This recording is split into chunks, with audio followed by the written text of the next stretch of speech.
Baik, bismillahirrahmanirrahim. Assalamualaikum warahmatullahi wabarakatuh. Video hari ini kita akan bahas, masih lanjut sih sebenarnya, dulu video ketiga kalau nggak salah. Kita bahas soal keputusan batal. Ini masih berhubungan dengan hukum tata usaha negara yang merupakan salah satu mata kuliah juga di Fakultas Hukum Universitas Hasanuddin. Kali ini kita akan bahas soal ketetapan tertulis administrasi. Ketetapan tertulis administrasi itu pada umumnya dibagi ke dalam minimal 4 golongan, meskipun ada tambahannya nanti. Yang pertama itu ada yang disebut dengan ketetapan konstitutif dan ketetapan deklaratoir. Itu golongan yang pertama, ketetapan konstitutif dan ketetapan deklaratoir. Yang kedua adalah ketetapan yang menguntungkan dan ketetapan yang membebankan. Jadi ada dua ketetapan yang menguntungkan dan ketetapan yang membebankan. Itu yang kedua. Golongan yang ketiga adalah ketetapan en-malik dan ketetapan permanen. Jadi nanti ada istilah ketetapan en-malik dan permanen, itu golongan ketiga. Yang keempat adalah ketetapan bebas dan ketetapan yang terikat. Teman-teman sekalian, kita akan coba bahas secara singkat jenis-jenis ketetapan yang baru saja saya sebutkan tadi. Yang pertama adalah ketetapan konstitutif dan ketetapan deklaratoir. Apa yang dimaksud dengan ketetapan konstitutif? Ketetapan konstitutif adalah satu ketetapan yang melahirkan hubungan hukum baru atau mengubah status seseorang, kira-kira begitu. Nah, ketetapan ini berkaitan dengan, misalnya, sebelumnya status seseorang bukan orang biasa, lalu karena ada ketetapan konstitutif dia menjadi pegawai negeri sipil misalnya, atau status seseorang sebelumnya adalah warga sipil biasa, lalu karena ada ketetapan konstitutif dia menjadi anggota TNI, kira-kira begitu katakanlah. Karena itu berarti mengubah dari status biasa tadi menjadi orang yang berbeda. Ada hubungan hukum yang baru dari sebelum ditetapkannya ketetapan konstitutif dan setelah ditetapkannya ketetapan konstitutif. Nah, apa saja misalnya? Contohnya misalnya ketetapan tentang pengangkatan atau pemberhentian pegawai tadi. Kalau diangkat jadi pegawai kan berubah statusnya seseorang. Sebaliknya, dari seorang pegawai ketika misalnya melakukan pelanggaran lalu dipecat, berubah statusnya. Jadi dia hubungan hukum yang dilahirkan itu baru sama sekali. Nah, lalu yang kedua itu disebut ketetapan deklaratoir. Apa itu ketetapan deklaratoir? Yakni ketetapan yang hanya mendeklar atau yang menetapkan atau mengikatkan suatu hubungan hukum. Misalnya ketetapan yang menyatakan bahwa si B mendapatkan cuti 12 hari. Angka cuti 12 hari ini sebenarnya ada di undang-undang atau peraturan dasarnya. Cuma ketika dia mau ambil cuti, dikeluarkan ketetapan agar dia misalnya cutinya mulai dari kapan sampai kapan, karena di peraturan dasarnya tidak diatur seseorang itu cutinya kapan. Ketika keluar ketetapan itu maka ditahu, oh dia cuti mulai dari hari A sampai hari X, jadi jelas. Tapi ini bukan hubungan hukum baru, hanya menetapkan apa yang sudah ada di dalam peraturan dasarnya. Ada contoh yang paling penting untuk kita pahami di sini terkait dengan perbedaan ketetapan konstitutif dan ketetapan deklaratoir. Teman-teman pasti tahu Kalau pada saat pilkades misalnya ada 3 kandidat, salah satunya pasti terpilih. Penetapan terhadap kandidat yang terpilih ini dilakukan oleh Badan Permusyawaratan Desa. Terpilihlah si kepala desa ini. Keputusan kepala desa, keputusan Badan Permusyawaratan Desa yang menetapkan, cocok kan? Kalau keputusan BPD itu terpilih kepala desa, ya anggaplah begitu.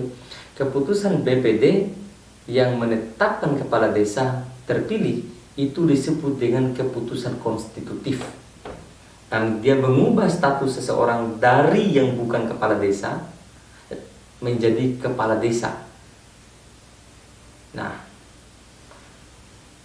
tetapi baru bisa bertugas kepala desa ini kan kalau sudah di SK-kan dan dilantik oleh bupati. Di mana kedudukan hukum keputusan bupati ini di dalam konteks terpilihnya kepala desa? Maka pelantikan dan surat keputusan atau ketetapan bupati itu bersifat deklaratoir. Misalnya, jika si A yang terpilih yang ditetapkan oleh BPD sebagai kepala desa lalu diajukan ke bupati, bupati tidak boleh menetapkan si B. Dia hanya menetapkan apa yang sudah ditetapkan oleh BPD. Itu hanya mendeklar saja. Ya, ini terkait dengan administrasi, pembayaran gaji, dan seterusnya. Sehingga kalau bupati menetapkan si B sementara si A yang ditetapkan terpilih oleh BPD tadi, maka tindakan bupati ini adalah tindakan yang batal demi hukum. Jadi tidak termasuk dia tidak boleh melakukan itu karena dia hanya mendeklar.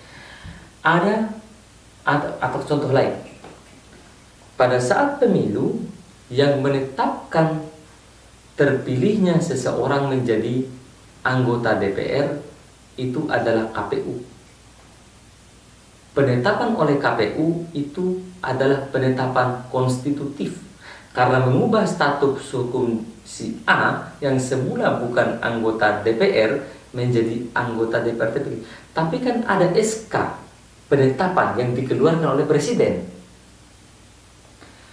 Ketika mengeluarkan SK penetapan, misalnya si A yang terpilih di dapil X, maka hanya si A yang terpilih, maksud itu yang ditetapkan oleh KPU terpilih di dapil X, maka ketika diajukan ke presiden untuk ditetapkan, maka presiden dikeluarkan keputusan presiden, maka presiden hanya menetapkan si A yang terpilih di dapil X ini.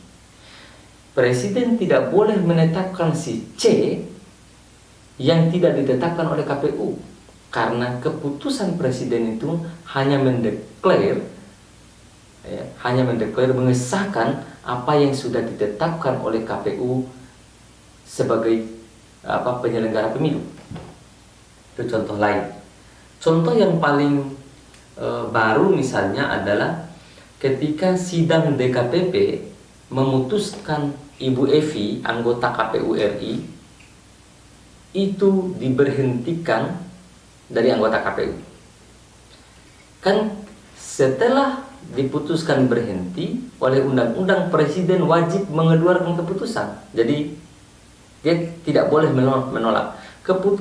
Putusan DKPP tadi yang memberhentikan Ibu Evi itu adalah keputusan konstitutif.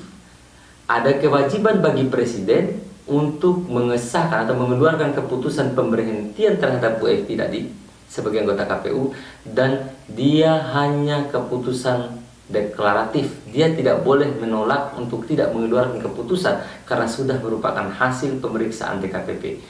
Misalnya bahwa dalam proses pemeriksaan DKPP itu ada problem, ada persoalan, ada cacat yuridis, ada cacat hukum prosesnya misalnya, presiden tidak ada urusannya dengan itu. Presiden hanya menetapkan apa yang sudah diputuskan dalam sidang DKPP. Maka ketika digugat keputusan presiden yang memberhentikan Ibu Evi ke PT UN, menanglah Ibu Evi. Orang menyalahkan presiden karena putusan presiden yang digugat sebagai katun, sebagai surat keputusan. Padahal sebenarnya presiden ini tidak tahu apa-apa. Dia hanya punya kewajiban atributif saja yang diberikan oleh undang-undang, bahwa kalau DKPP memberhentikan, maka presiden mengeluarkan SK. Itu saja sebenarnya. Maka yang salah di dalam proses itu adalah proses sidang di DKPP yang mengeluarkan keputusan pemberhentian Ibu Evi. Tetapi yang dibatalkan oleh pengadilan TUN adalah SK presiden, karena itu penetapan yang memberhentikan Ibu Evi. Nah, ini adalah hal-hal yang, jadi intinya adalah ketetapan deklaratoir itu adalah ketetapan yang menyatakan sebenarnya, yang menyatakan atau yang mengikat satu hubungan hukum tertentu, tapi tidak melahirkan hubungan hukum baru. Kan kayak tadi, sebenarnya kan tanpa SK bupati, kepala desa terpilih tadi sudah terpilih, kan sudah ditetapkan oleh BPD, kira-kira begitu. Jadi itu jelas apa itu keputusan konstitutif dan keputusan deklaratoir. Nah, salah satu contoh keputusan ketetapan konstitutif itu misalnya adalah ketetapan tentang pemberian izin. Yang kedua, Bapak Ibu sekalian, adalah ketetapan yang menguntungkan dan ketetapan yang membebankan. Jadi golongan kedua itu adalah ketetapan yang menguntungkan dan ketetapan yang membebankan. Apa yang dimaksud dengan ketetapan yang menguntungkan? Yaitu ketetapan yang memberikan hak-hak yang sebelumnya tidak ada.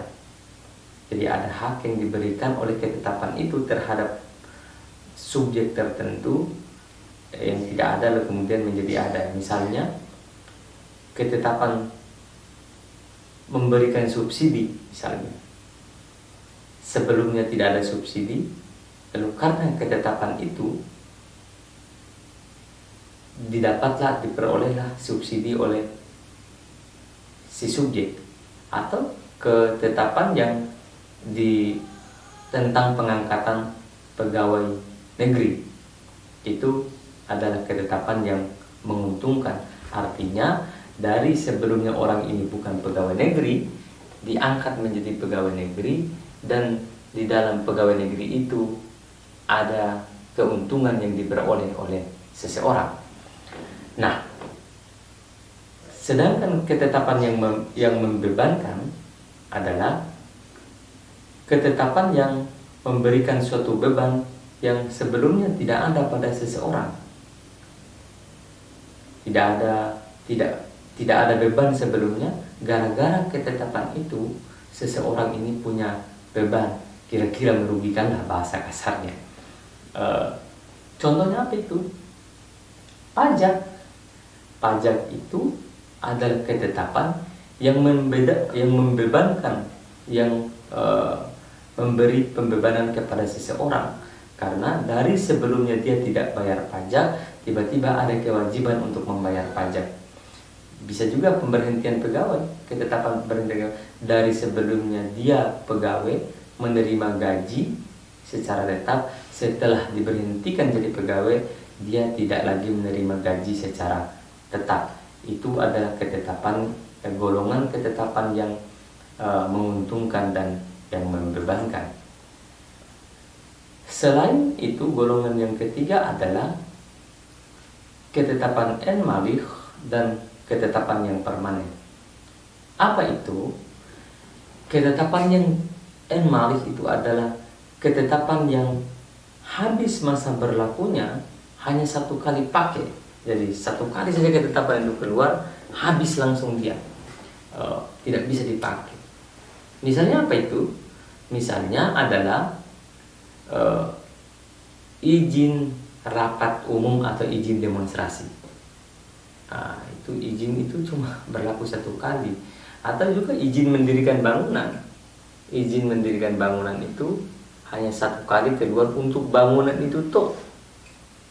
Jadi karena itu dia ketetapan itu hanya berlaku sekali setelah digunakan.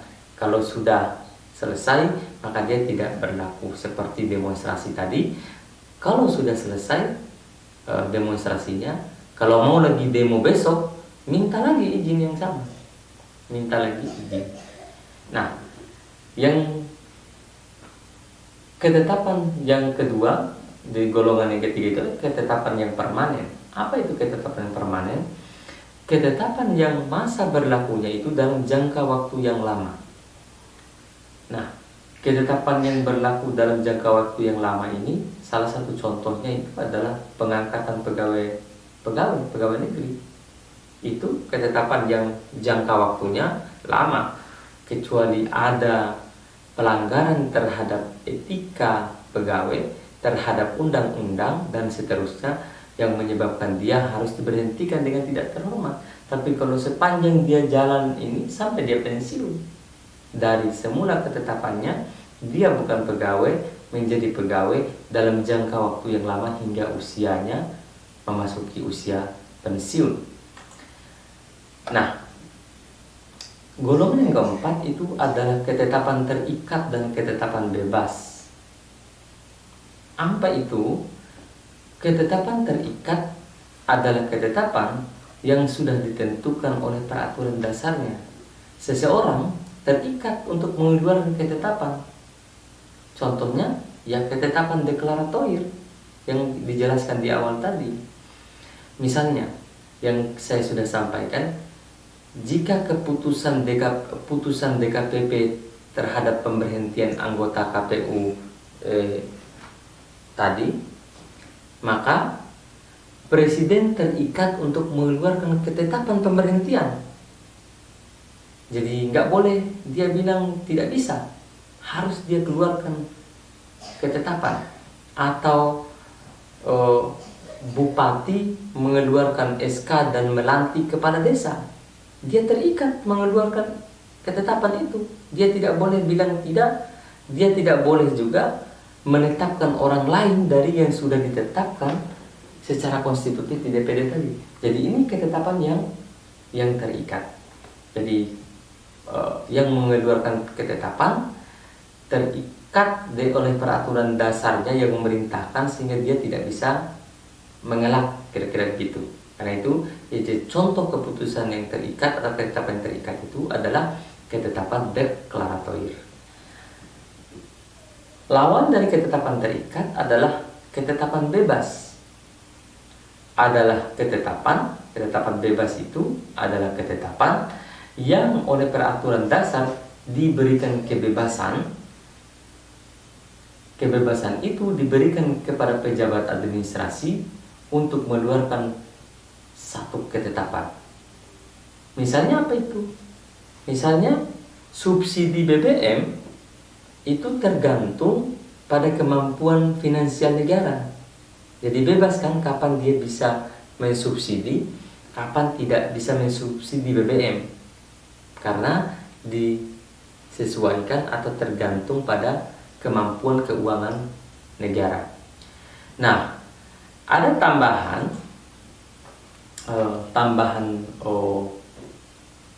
golongan atau jenis ketetapan ini, yakni ada yang disebut dengan ketetapan fotografis. Ketetapan fotografis adalah ketetapan yang diberikan berdasarkan kejadian saat itu juga, atau disebut dengan moment of name. Moment of name itu adalah satu ketetapan yang dikeluarkan pada saat kejadian itu keluarkan ketetapan. Misalnya contoh adalah penerbitan atau memberikan ijazah berdasarkan ujian yang saat itu juga, dan itu sifatnya permanen. Misalnya ijazah dia dinyatakan lulus lalu diberikan ijazah saat itu juga, itu disebut dengan ketetapan fotografis. Nah, ada juga jenis lain yang disebut dengan peringatan. Peringatan itu adalah ketetapan yang tidak menimbulkan kewajiban. Misalnya keluar peringatan menteri atau peringatan bupati. Nah, tidak menimbulkan kewajiban baru bagi yang terkena. Jadi tidak ada kewajiban baru. Tetapi dapat diancam sanksi yang sebelumnya tidak ada sanksi, karena keluar peringatan itu ada sanksi yang ditetapkan meskipun tidak langsung berlaku. Kalau dilanggar peringatan itu maka ada ancaman sanksi. Nah, sanksi ini ya jenisnya peringatan ini sama dengan perintah sebenarnya. Nah, itulah jenis-jenis golongan ketetapan yang dibahas atau menjadi bagian dari pelajaran di dalam hukum tata usaha negara, dan tentu ini juga akan menjadi bagian dari pembahasan. Masih ada nanti beberapa kelanjutannya ini pembahasan, karena syarat keputusan yang sah itu belum dibahas, dan syarat keputusan yang sah ini nanti akan kita bahas secara khusus di video yang berbeda yang merupakan kelanjutan dari pembahasan ini. Termasuk nanti adalah perbuatan hukum administrasi negara. Nah, ada perbuatan hukum yang bersegi satu, ada perbuatan hukum yang bersegi dua. Nanti kita akan bahas secara detail, dan yang lain yang akan kita bahas disampaikan memang di sini adalah asas-asas hukum, asas-asas peradilan tata usaha negara, dan itu akan dipilah-pilah. Asas A dipilah beberapa variabel pembahasan, dan itu akan kita bahas di video yang berbeda. Terima kasih teman-teman sekalian, selamat menonton, semoga bermanfaat bagi kita semua. Billahi fi sabilil haq fastabiqul khairat.